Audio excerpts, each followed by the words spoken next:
गई इंदिये सुखाये, जोगे वेदे कसाय नाणेय, संयम दंसन लेसा, भविया सम्मत सन्नी आहारे, गुणजीवा पज्यती, पानासन्नाय मग्गना ओय, उव ओगो वियकमसो, विसम तुपरुवणा भणिया, झाणाविय पज्जाविय, जाय कुलकोडी संजू आसव्वे, गहनादियेण भणिया, कमेण 24 ठाणाणी. अंतिम शासन नायक 1008 भगवान महावीर स्वामी की जय. द्वादशांगो श्रुतदेवी की जय. स्वाध्याय कक्ष संपेपर्यंत आपणा सर्वांना चतुर्विध आहाराचा त्याग असणार आहे. 24 ठाण चर्चा आपण बघतो आहे आणि गुणस्थान प्रकरण 13वं गुणस्थान सयोग केवली भगवंतांचं, ज्यांना आम्ही अर्हंत परमेष्ठी म्हणून म्हणतो, ते हे 13वं गुणस्थान. आणि या 13व्या गुणस्थानाच्या विशेषता आम्ही बघतो आहे. या ठिकाणी आता औपशमिक किंवा क्षायोपशमिक भाव राहिलेला नाही. नंतर घाती कर्मांचा, 4ही घाती कर्मांचा नाश केलेला आहे. त्यामुळे 4 अनंत चतुष्टयांची प्राप्ती झालेली आहे. केवल ज्ञान प्राप्त झालं, त्यामुळे केवल ज्ञानाचे 10 अतिशय त्यांना प्रगट झालेले आहे. या ठिकाणी कोणत्याही तऱ्हेचा रोग, उपसर्ग आदी बाधा नाही. या जीवांना सयोग केवली किंवा सकल परमात्मा असं नाव दिलेलं आहे. याला इथे जीवन मुक्त म्हणता येतं. आणि यांचं सम्यक्त्व जे आहे ते परम अवगाढ सम्यक्त्व म्हटल्या जातं. आपण काल बघितलं, सम्यक दर्शनात फरक काहीच नाही आहे. 4थ्या गुणस्थानामध्ये उपशम सम्यक्त्व जेवढं निर्मल आहे, तसंच सम्यक्त्व निरंतर असणार आहे कोणत्याही गुणस्थानामध्ये. परंतु ज्ञानाच्या अपेक्षेने, कधी कधी चारित्र्याच्या अपेक्षेने, कधी कधी उत्पत्तीच्या अपेक्षेने त्या सम्यक्त्वावर तशा प्रकारचं आरोपण करून कथन केल्या जातं. जसं एखादा जीव खूप विशेष ज्ञानी नाही, पण तीर्थंकरांची आज्ञा त्याला प्रमाण आहे, तर त्यावरून तो श्रद्धाळू बनला, त्याला सम्यक्त्वाची प्राप्ती झाली, तर ते आज्ञा सम्यक्त्व म्हटल्या जातं. एखाद्या जीवाला गणिताचं खूप ज्ञान आहे आणि गणितामध्ये तो रममाण होतो आणि सूक्ष्म तरल बुद्धीच्या माध्यमातून आचार्यांनी सांगितलेलं हे सगळं काही समीचीन आहे, हे असंच आहे, हे त्याचा विश्वास तिथे प्राप्त होतो. काय नाही असं काहीतरी असं करून ठेवावं लागतं तेव्हा वाचता मला. काही इथं योग आहे म्हणतात ना, म्हणजे केवली योग आहे का? योग हो, योग आहे ना. मग इथं मन वचन योग तिन्ही नाही, ते नाही घ्यायचे. म्हणजे योग आहे याचा अर्थ मनाचा योग नाही आहे, मनोयोग नाही आहे. आता वचन योग आणि काय योग आहे. अच्छा, वचन म्हणजे ते उपदेश करतात म्हणून का? अच्छा, आणि मनोयोग पण आहे. सत्य मनोयोग आणि अनुभय मनोयोग हे दोन अनुयोग पण मनोचे पण आहे, वचनाचे पण आहे आणि हलनचलन आहे म्हणून औदारिक काय योग पण त्यांना आहे. अच्छा, ते योग आहे का? मी मन वचन कायच घेऊ लागली. हा, तसंच आहे ना, मन वचन कायच आहे ना. अच्छा, मन वचन कायच आहे. शरीर आहे ना त्यांचं. शरीर असल्यामुळे शरीर नामकर्माचा उदय आहे आणि शरीर नामकर्माच्या उदयामध्ये त्या ठिकाणी आत्मपरिस्पंदन होतं. म्हणजे मन वचन कायची चंचलता होते आणि या चंचलतेलाच योग म्हटलेला आहे. आणि म्हणूनच योगामुळे होणारा इर्यापथ आश्रव त्या ठिकाणी आहे. आता वेदनीय कर्माचा आश्रव त्यांना पण होतो आहे, म्हणून त्यांना पण मनोयोग आहे, वचन योग आहे आणि काय योग पण आहे. म्हणजे तिन्ही आहे. आणि नवलब्धी मध्ये आपण 4 अनंत चतुष्ट घेतले आणि 5 काय घेतलं? दान लाभ भोग घेतलं का? असं नाही, मोहनीयाच्या म्हणजे मोहनीय कर्माच्या अभावात सम्यक्त्व आणि चारित्र्य घ्यायचं, हं, 2. नंतर ज्ञानावरणाच्या अभावात अनंत ज्ञान, दर्शनावरणाच्या अभावात अनंत दर्शन, आणि मग 5 लब्धी, वीर्यांतराय अंतराय कर्माच्या याच्यामध्ये 5 लब्धी लावायच्या. मग आता यांना दान लाभ भोग उपभोगचा काय फायदा होत असेल हो ताई? दान, हा, तुमसा दान दानी लाभ. क्या, आपण म्हणतो ना, तुमसा दानी क्या कोई है, जग को हो दे हो दी जग की निधिया. मग हो कोणतं दान आहे हो. त्यांच्या जीवा? अक्षय दान देत आहे ते. हे ज्ञानदानाचं अच्छा. कार्य ते करतच आहे, अक्षय दान आहे. हा. नंतर दान लाभ. लाभ, त्यांना ही जी सगळी बाह्य विभूती प्राप्त झालेली आहे ती हा. सगळी लाभ आहे, लाभांतर आहे, म्हणजे त्याचा क्षय झालेला आहे. हा. भोग, सिंहासन वगैरे आहे, या इथे भोगांतर आहे, कर्माचा क्षय लावायचा, क्षयक्षम नाही. हा. नंतर नाही, इथे उपभोगांतर आहे, आणि पुष्पवृष्टी वगैरे होत आहे, या ठिकाणी भोगांतर आहे. आणि हा. सामर्थ्य तर आहेच त्यांचं, पूर्ण हो. सामर्थ्य प्रगट झालेलं आहे, ते हो. वीर्य आहे त्यांचं. हो. म्हणून 5ही तऱ्हेचे लावायचे. हो. म्हणून हे झाले 9. हो. ठीक आहे. म्हणजे हो हो. अंतराय कर्म बाजूला केलं, त्याचे 5 भेद करायचे, आणि मोहनीयाचे सम्यक्त्व आणि चारित्र्य करायचे, मधल्या 2चे तेच ठेवायचे. असे हे 9 भेद होतात. त्याला म्हणायचं नव केवल लब्धी. नंतर या ठिकाणी परम अवगाढ सम्यक्त्व म्हटल्या जातं. आपला प्रश्न सुरू होता की सम्यक्त्वामध्ये कुठेही तरतमता नाही. सम्यक्त्व हा गुण निर्विकल्प गुण आहे, आणि सम्यक्त्वाचं कथन ज्या वेळेला अनेक भेदांच्या माध्यमातून केल्या जातं, जसं सराग सम्यक्त्व, वितराग सम्यक्त्व. सम्यक्त्वाला वास्तविकतः ही विशेषण वास्तविकतः नाहीच आहे, पण सराग सम्यक्त्व का म्हटलं? जोपर्यंत त्यांचं वितराग चारित्र्य होत नाही, मुनी बनत नाही, तोपर्यंतच्या सम्यक्त्वाला सराग चारित्र्य सम्यक्त्व म्हटलं. जेव्हा मुनीपद धारण केलं तेव्हा तेच सम्यक्त्व त्यांचं वितराग सम्यक्त्व म्हटल्या गेलं. म्हणजे सम्यक्त्व आणि चारित्र्य यांची संयुक्त दशा बघून चारित्र्याच्या अपेक्षेने श्रद्धावर आरोपण करून हे कथन केलेलं आहे.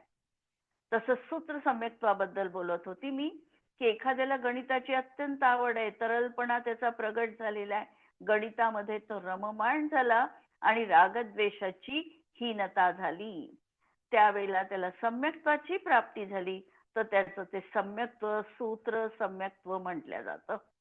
कधी कधी नुसत्या मुनींचं दर्शन जरी झालं आणि त्यांचा मार्ग किती सुंदर आहे, हाच मार्ग मोक्षाला जाण्यासाठी कारणीभूत आहे, अशी जर श्रद्धा झाली तर त्या सम्यक्त्वाला मार्ग सम्यक्त्व म्हटल्या जातं.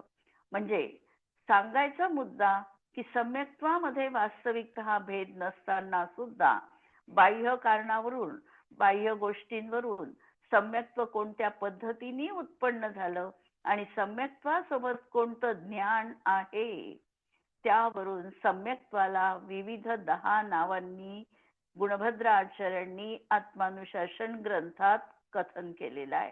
त्यामध्ये केवल ज्ञान झाल्यानंतर त्यांच्या सम्यक्त्वाला उपाधी मिळाली, परम अवगाढ सम्यक्त्व त्यांचं म्हटल्या गेलं.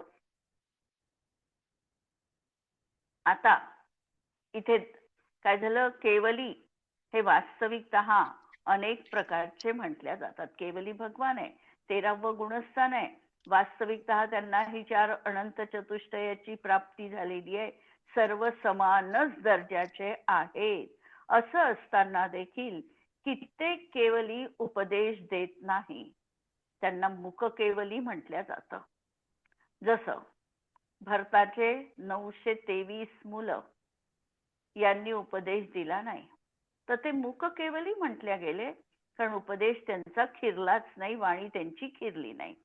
नंतर काही तीर्थंकर केवली, तीर्थंकर केवलींबद्दल ज्यांचे भरत आणि ऐरावत क्षेत्रामध्ये नियमानी 5 कल्याणिक होतात, जे तिसऱ्या भवामध्ये मुक्ती प्राप्त करतात. तीर्थंकर प्रकृतीचा बंध करणारा एक भव, नंतरचा एक स्वर्गाचा किंवा नरक पर्यायीचा दुसरा भव आणि परत मनुष्य पर्याय धारण करून तिसऱ्या भवामध्ये भरत आणि ऐरावत क्षेत्रामध्ये तीर्थंकर बनत असतात आणि त्यांचे 5 कल्याणिक नियमानी होतात.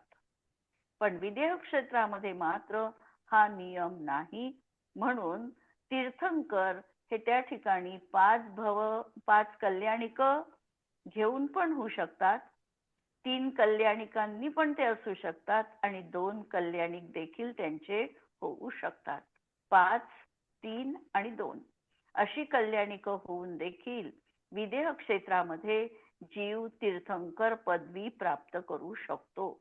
म्हणून जे तीर्थंकर बनून, म्हणजे ज्यांना तीर्थंकर नाम प्रकृतीचा सद्भाव होता पहिले आणि त्यांचा नंतर उदय आला, ते तीर्थंकर बनून मोक्षाला जातात, त्यांना तीर्थंकर केवली म्हटलेलं आहे.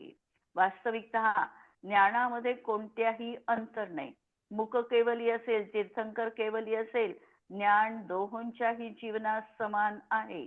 फक्त यांचा उपदेश फिरणार आहे, यांचं समविचरण वगैरे होणार आहे. मुख केवलींना त्याची गरज नाही. नंतर उपसर्ग केवली. उपसर्ग केवलींच्या बाबतीत सांगितलं की केवल ज्ञान होण्यापूर्वी ज्यांच्यावर उपसर्ग होतो आणि जे त्या उपसर्ग होऊन देखील आपल्या आत्मपरिणामामध्ये अडीग असतात, केवल ज्ञानाची प्राप्ती करतात, त्यांना उपसर्ग केवली म्हटल्या जातं. नंतर सामान्य केवली. सामान्य केवलीमध्ये कोणत्याही तऱ्हेचं काहीही होणार नाही, त्यांचा अतिशय होणार नाही, असे पण केवली होऊ शकतात सामान्यपणे. त्यांची कदाचित गंधकुटी रचना होईल, कदाचित त्यांचा विहार पण होईल, उपदेश देखील होऊ शकतो. जसं कोण असं सांगता येईल आम्हाला सामान्य केवलीमध्ये, या आत्ताच्या अवसर्पिणी काळामध्ये सामान्य केवलीमध्ये आम्ही कोणाचा निर्देश करू शकतो? बाहुबली बाहुबलींचा उपदेश नाही झाला आहे. बाहुबलींचा. मग सामान्य केवलीच होते ना ते. सामान्य केवली म्हणता येतं त्यांना, बाहुबलींना सामान्य केवली म्हणू शकतो. आणि उपदेश दिला असा, परंतु सामान्य आहे. उपदेशही दिला, गंधकुटी रचना पण झाली, असे पण काही केवली होऊन गेले. भरताचं पण नाहीये उदाहरण. उपदेश दिले जंबूस्वामी झाले, बरोबर आहे. म्हणजे महावीर स्वामी नंतर 3 जे केवली झाले, धर्माचार्य, जंबूस्वामी आणि गौतम गणधर. गौतम गणधर, सुधर्माचार्य आणि जंबूस्वामी, हे जे 3 केवली झाले, यांचा परत उपदेश झाला, याचे उल्लेख आम्हाला मिळतात. कारण महावीर स्वामींना केवल ज्ञान झालं आणि नंतर त्याच दिवशी संध्याकाळी गौतम स्वामींना केवल ज्ञानाची निर्माण झालं, यांचं महावीर स्वामीचं, आणि गौतम स्वामींना केवल ज्ञानाची प्राप्ती झाली. आणि तो दिवस होता अमावस्येचा दिवस, आणि नंतर पाडव्याला परत त्यांची दिव्यध्वनी खिरली है ना गौतम स्वामींची. म्हणून तो पाडवा आपण विशिष्ट नावाने साजरा करतो. कोणतं? दिवाळी नंतर येणारा जो पाडवा आहे. तुम्ही सांगितलं होतं एकदा काहीतरी गोवर्धन काहीतरी. गोवर्धन पाडवा. गोवर्धन पाडवा. गो म्हणजे वाणी, वाणीचं परत वर्धन झालं, वाणी परत फिरली, म्हणून त्या पाडव्याला गोवर्धन पाडवा असं म्हटलं जातं. की त्या दिवशी परत गौतम स्वामींची दिव्यध्वनी खिरलेली आहे, त्यांची गंधकुटी रचना झाली, आणि एवढ्या 12 सभा विस्तृत प्रमाणात जरी लागल्या नाही तरी गंधकुटी रचनेमध्ये त्यांच्याही त्या ठिकाणी श्रावक श्राविका आदी सगळे मुनी हे उपस्थित राहून त्यांची देखील धर्मसभा झालेली आहे. असे 3 केवली जे झाले ते असे केवली सामान्य केवली म्हणू शकतो, किंवा थोडं अतिशय केवली पण त्यांना म्हणता येईल. अनुबद्ध केवली पण म्हटलं. अनुबद्ध केवली अनुबद्ध पण केवली हा पण म्हटलंय. त्या 3 अनुबद्ध केवली पण म्हटलंय. आणि त्यानंतर 5 अनअनुबद्ध केवली झाले. त्याच्यामध्ये 2 नावं आपल्याला जवळपास ज्ञात आहे अनअनुबद्ध केवलीतले. 3 तर हे अनुबद्ध झाले, गौतम स्वामी, सुधर्माचार्य आणि जंबूस्वामी. यानंतर मात्र खंड पडला, अनुबद्ध केवली झाले नाही. यानंतर 5 केवली झाले, परंतु हे 5 केवली कसे झाले तर त्यांच्यामध्ये अंतर पडून पडून झाले केवली, असे हे झाले. त्याच्यामध्ये अंतिम केवली जे झाले ते झाले श्रीधर श्रीधराचार्य श्रीधर श्रीधर केवली. जे श्रीधर केवली, अंतिम केवली, ज्यांची कुंडलपूरला पादुका, चरण पादुका आहेत, मध्य प्रदेशामधलं कुंडलपूर. आणि एक झाले ते जीवनधर स्वामी. जीवनधर स्वामी बहुतेक माझ्या मते राजगिरीवरून मोक्षाला गेलेले आहे जीवनधर स्वामी. तर असे हे 2 नावं माहिती आहे, 3 नावं काही ज्ञात नाही अनअनुबद्ध केवलींची. आणि त्यानंतर क्रमाने 5 श्रुत केवली झाले है ना. 11 अंग आणि 14 पूर्वाचे ज्ञाता असे 5 श्रुत केवली झाले. त्याच्यामध्ये पहिले कोण होते? आचार्य पहिले नंदी. झाले नंदी. आचार्य नंदी. नंतर नंदी मित्र. नंदी मित्र. तिसरे अपराजित, आचार्य अपराजित. आचार्य अपराजित. आचार्य गोवर्धन. गोवर्धनाचार्य. आचार्य भद्रबाहू. आचार्य भद्रबाहू. भद्रबाहू. हे 5 श्रुत केवली झाले. नंदी मित्र, अपराजित, गोवर्धनाचार्य आणि इकडे भद्रबाहू. तर भद्रबाहूंचं तर खाली दक्षिणेमध्ये समाधी झाली, जी आपल्याला माहिती आहे, प्रसिद्ध आहे, चंद्रगिरी पर्वत, त्यावर त्यांची समाधी झाली. तर अशा तऱ्हेने हे केवली अनेक तऱ्हेचे त्या ठिकाणी म्हटल्या जातात. नंतरचं केवली आहे अंतःकृत केवली. अंतःकृत केवली त्यांना म्हणायचं की केवल ज्ञानाची प्राप्ती झाल्यानंतर अंतर्मुहूर्तामध्ये ज्यांचं निर्वाण झालेलं आहे त्यांना अंतःकृत केवली म्हणायचं.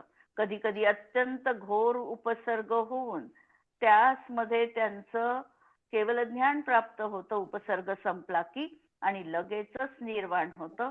असे हे अंतःकृत केवली आहे. किंवा काही केवली असे असतील की ज्यांना अंतर्मुहूर्तच काल ते राहिले केवली, म्हणजे संयोग केवली गुणस्थानात, आणि नंतर लगेचच त्यांना 14वं गुणस्थान होऊन मुक्तीची प्राप्ती झाली, त्यांना अंतःकृत केवली म्हणायचं.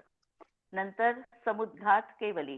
ज्या केवलींचा समुद्घात होतो त्यांना समुद्घात केवली म्हटल्या जातात.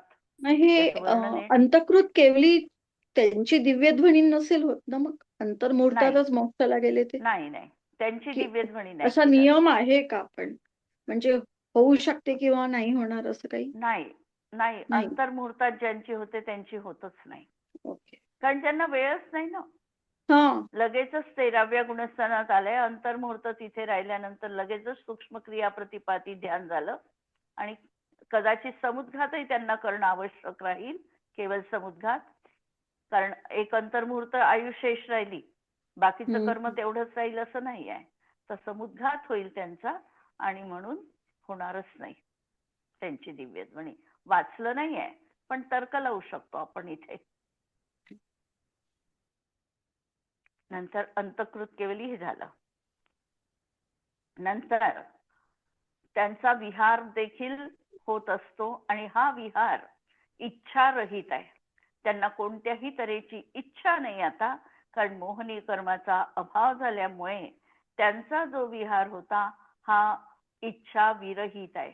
त्यांची जी दिव्यध्वनी पण प्रचलित होते ती पण इच्छा रहित दिव्यध्वनी फिरते, आणि ही दिव्यध्वनी ही प्रत्येक वेळा मध्यान्ह कालामध्ये किती वेळ फिरते? 6 घटिका फिरते. म्हणजे एक घटिका 24 मिनिटांची, अशी 6 घटिका म्हणजे मला वाटते 2 तास 24 मिनिटं. अशा प्रकारची ही दिव्यध्वनी दिवसातून 4 वेळा किंवा कधी कधी 3 वेळा असा पण उल्लेख आहे. अशी त्यांची ती दिव्यध्वनी स्वाभाविक रीतीने खिरते आणि गणधरांच्या उपस्थितीतच दिव्यध्वनी खिरते.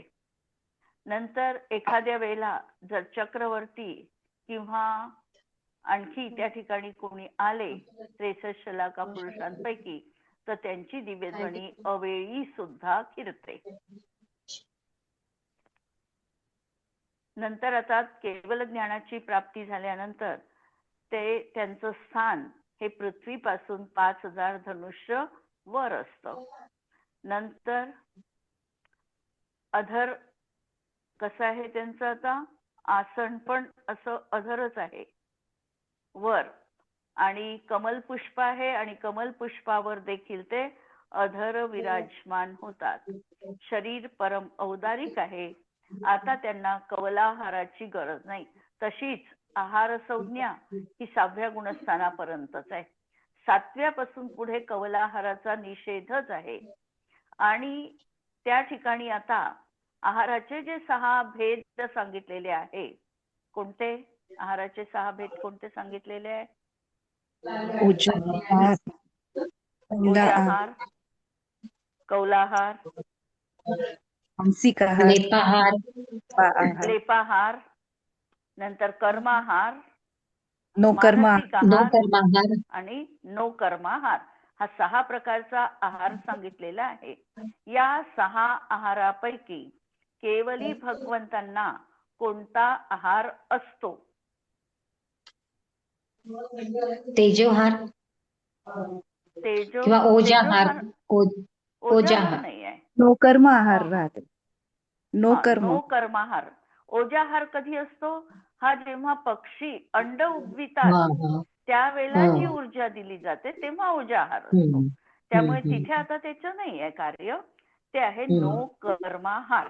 म्हणजे आता त्यांच्याही शरीर आहे, शरीर असल्यामुळे योगाचा परिस्पंद आहे, परिस्पंद असल्यामुळे पुद्गलाचं येणं जाणं गमनागमन प्रक्रिया, पुरण गलन प्रक्रिया तिथे पण सुरू आहे.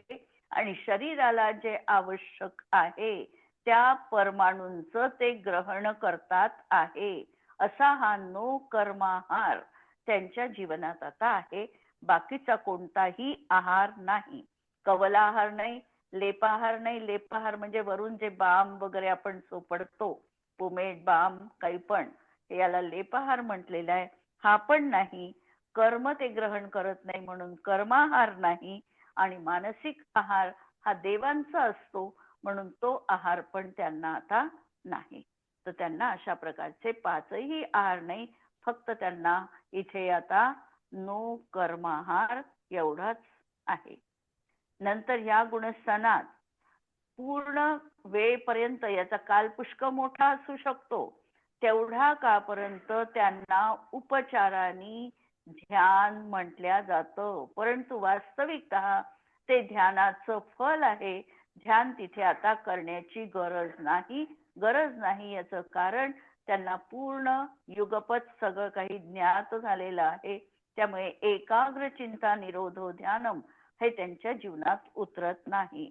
आणि शेवटी ज्या वेळेला आयु त्यांची एक अंतर्मुहूर्त शेष राहिली असते त्यावेळेला मात्र ते सूक्ष्म क्रिया प्रतिपाती हे 3रं ध्यान करतात आणि सूक्ष्म काय योगामध्ये ते स्थित होतात. या गुणस्थानात आयुकर्माची स्थिती कमी आणि बाकी 3 कर्माची जर स्थिती अधिक असेल तर तो जीव केवल समुद्घात करतो.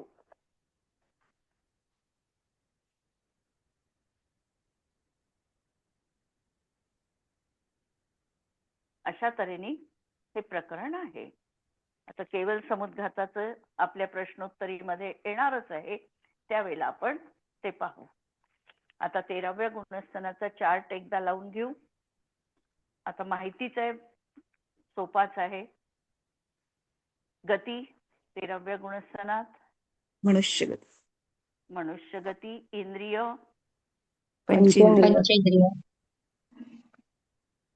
पंचेंद्रियच आहे तो जीव आहे ना. अजून इंद्रिय शरीर आहे म्हणून उपचार आणि इंद्रिय म्हटल्या जातात.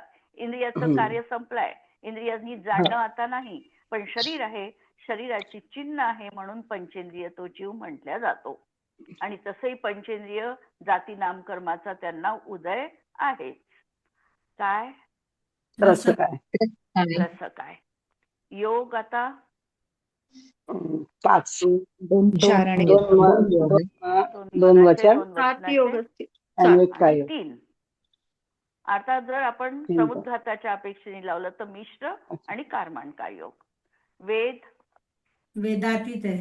वेदातीत आहे, कषाय कशाय पण नाही. कषायातीत आहे, ज्ञान एकच केवळ एकच ज्ञान. एकच केवल ज्ञान, संयम यथाख्यात चारित्र. यथाख्यात यथाख्यात संयम. चारित्र, दर्शन केवळ दर्शन एकच. केवळ दर्शन. केवल दर्शन आहे, लेशा शुक्ल वेष्टा असेल. शुक्ल रेषा. लेशाच आहे, भव्य भव्य भव्यच आहे. हा, भव्यच बघा. आहे, सम्यक्त्व शाईक सम्यक शाईक आहे, संज्ञी संज्ञी. संज्ञी असंज्ञी दोन्हीच्या अतीत म्हटल्या गेला, आहारक दोन्ही असू शकते. आहारात आहारक आणि अनाहारक. जोपर्यंत नो कर्माहार आहे, नो कर्माहार याचा अर्थ आहार ग्रहण करत आहे ते, म्हणून आहारक आहे. आणि जेव्हा समुद्घाताचे 3 समय राहतील, प्रतर, लोकपुरण आणि प्रतर, त्यावेळेला ते 3 समयपर्यंत अनाहारक राहणार आहे,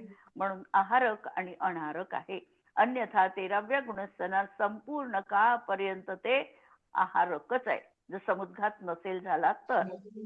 गुणस्थान 13वर स्वकीय. जीव समास पंचेंद्रिय पंचेंद्रिय, पर्याप्ती सहाय पर्याप्त. काही पर्याप्ती. प्राण आता 4 प्राण. 10 प्राणामधले आता प्राण कमी झाले, 2 बल प्राण, नंतर श्वासोश्वास आणि आयु. वचन बल आणि कायबल हे 2च प्राण त्या ठिकाणी आहे, आणि बाकी 1 बल हे नाही, 5 इंद्रिय लावायचे नाही, अशा तऱ्हेने कमी केले. संज्ञा संज्ञातीत आहे, उपयोग 2 आहे, ज्ञानोपयोग आणि दर्शनोपयोग. ध्यान शेवटी सूक्ष्म क्रिया प्रतिपाती 1 म्हटल्या गेलं. आश्रव 7 प्रकारच्या योगाने होणारा आश्रव आहे. जाती मनुष्य संबंधी आणि कुल देखील मनुष्य संबंधी. आता प्रश्न, ह्या गुणस्थानाला संयोग केवली जिन क्यों कहते हैं? पहिल्यांदा तर जिन का म्हणतात? 4 घाती कर्मांना जिंकल्यामुळे जिन आहे, 4 घाती आणि योग कर्मांना आहे म्हणून जिंकल्यामुळे संयोग. त्यांना, आणि संयोग आणि केवली केवळ ज्ञान केवल प्राप्त झालं. ज्ञानाची प्राप्ती झाली म्हणून केवली. म्हणून केवल ज्ञान रूपी सूर्य की किरणों से जिसका अज्ञान नष्ट हो गया है, जिनको केवल लब्धि होकर परमात्मा संज्ञा प्राप्त हो गई है, जो तीनों योगों से युक्त होने के कारण संयोगी है, घाती कर्मों के रहित होने से कारण जिन है, वे असहाय ज्ञान और दर्शन से युक्त होने के कारण केवली भगवान है, उन्हें संयोग केवली जिन कहते हैं. संयोग केवली को किस किस नाम से कहते हैं, हे आपण आता तसं घेतलेलं आहे. संयोग केवली भगवान को अरिहंत, तीर्थंकर केवली, अंतकृत केवली. केवलींचे नाव म्हणजे हे घेतले. उपसर्ग केवली, सातिशय केवली, जिन पण नंतर असेल. संयोग जिन आता आपण बघितलं. जिन नाही म्हटलं, ते नाव म्हणू शकतो आपण. जिन नाव म्हणता येऊ शकतो. हे संयोग केवलीचे प्रकार घेतले. त्याच्यामुळे संयोग केवली, समुद्घात केवली, सामान्य केवली, मुख केवली, याच्यामध्ये एक स्वस्थान केवली घेतलं आणि अर्हंत केवली घेतलं. बाकी आपण पाहिले. स्वस्थान केवली म्हटलं समुद्घात से रहित समय में स्थित केवली स्वस्थान केवली है. ज्यांना समुद्घात होत नाही त्यांना स्वस्थान केवली म्हटलं. आणि बाकीचं सगळे आलेले आहे. अंतकृत केवली, जिस समय केवल ज्ञान की उत्पत्ति होते हैं उसी समय जो निर्वाण पद प्राप्त करते हैं उन्हें अंतकृत केवली कहते हैं. म्हणजे अंतर्मुहूर्तातच ते मोक्षाला जातात, ते अंतकृत केवली. इथे आणि अरिहंत केवली आणि तीर्थंकर केवली वेगवेगळं घेतलंय. हो, समान खाली दिलं ना त्यांनी नोट. अरिहंत आणि तीर्थंकर एकच आहे, एकच आहे. अंतर काही नाही आहे, तेच आहे. फक्त नाव वेगळे वेगळे दिले. हाँ, बस नाव वेगळं दिलं. एक प्रश्न घेऊन घेऊ. क्या इस गुणस्थान के अलावा भी कोई केवली होते हैं? केवली होऊ शकतात का आणखी? 14व्या गुणस्थानातलेही केवली म्हटल्या जातात. आणि दुसरं विशेषता सांगितली की 6 से 12वें गुणस्थान तक श्रुत केवली भी होते हैं. श्रुत केवलींचं आता आपण स्वरूप बघितलं की 11 अंग आणि 14 पूर्वाचे जे ज्ञाते आहे, पण कशाच्या माध्यमातून? परोक्ष ज्ञानाच्या माध्यमातून. श्रुत ज्ञानाच्या माध्यमातून ज्यांना 11 अंग आणि 14 पूर्वाचे ज्ञान आहे त्यांना श्रुत केवली म्हणतात.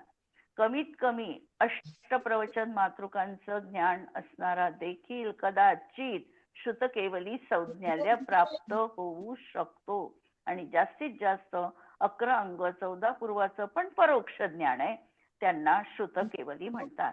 श्रुत केवली कदाचित त्याच भवामध्ये मोक्षाला पण जाऊ शकतात, कदाचित त्या भवात ते मोक्षाला जाणार नाही. पण जोपर्यंत त्यांना मोक्ष प्राप्त होत नाही तोपर्यंत त्यांचं क्षायिक सम्यक्त्व कायम असतं. म्हणजे क्षायिक सम्यक्त्वीच ते होतात आणि क्षायिक सम्यक्त्व त्यांचं कायम असतं. क्षयोक्षम सम्यक्त्व असेल तरी देखील त्यांचं ते सम्यक्त्व सुटू शकत नाही. ते देवपदाला प्राप्त होतील, देवपद प्राप्त केल्यानंतर मनुष्य बनतील आणि इथे क्षायिक सम्यक्त्व करतील. म्हणजे सम्यक्त्व विरहित त्यांचं जीवन राहत नाही पुढचेही भव मोक्षाला जाईपर्यंत. आणि त्या भवात त्यांना आता श्रुत केवलींना केवळ देशघाती स्पर्धकांचा उदय असतो. सर्वघाती स्पर्धकांच्या, ज्ञानावरणाच्या सर्वघाती स्पर्धकांचा त्यांना उदय नसतो. अशा तऱ्हेने जे असतात त्या भवापुरतं, असे जे असतात त्यांना श्रुत केवली अशी संज्ञा दिली जाते. कारण लता सर्वघाती तर म्हणजे केवल ज्ञानच आहे की नाही? नाही, पण याच्यामध्ये सर्वघाती आहे ना. मती ज्ञानात, श्रुत ज्ञानात जे सर्वघाती. आपल्याला आज सर्वघातीचा उदय आहे ना, काही सर्वघातींचा आपल्याला उदय आहे आजही. जरी मती ज्ञान प्रगट आहे तरी सगळंच्या सगळं मती ज्ञान नाही. म्हणजे मती ज्ञानावरण कर्माच्या सर्वघाती स्पर्धकांचा काही उदय आहे, तसा त्यांना उदय राहत नाही सर्वघातीचा. देशघाती रूपाचा त्यांना उदय असतो. अशी त्यांची कर्माची अवस्था त्या भवापुरती निश्चित असते. आणि असे जीव त्यांना श्रुत केवली म्हटल्या जातात. पुढचं उद्या पाहू. जिनवाणी के ज्ञान ते तुझे लोकालोक, तो जिनवाणी मस्तक नमो सदा देत हूँ भोग.